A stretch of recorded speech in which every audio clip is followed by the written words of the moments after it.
बार अर्ज भी करना है कि अल्लाह वहदहू ला शरीक नू इंसान दे रोज़ियां की ज़रूरत नहीं कि इंसान सुबह तो लैके शाम तक भूखा रहे, प्यासा रहे, बस अफ्तारी कर ली और सवाब होया।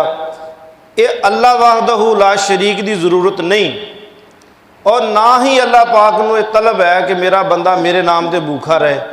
असल एक महीना अल्लाह वहदहू ला शरीक अपने बंदियां नू ट्रेनिंग देंदे ने कि जिस तरह थोड़ा खा के तुसी है जिंदा जे, मर नहीं गए, इस तरह 11 महीने थोड़ा खा के गुजारा करना, मेरी मखलूक दे अंदर रिज्क तकसीम करते रहना। मर नहीं गए, जिंदा जे।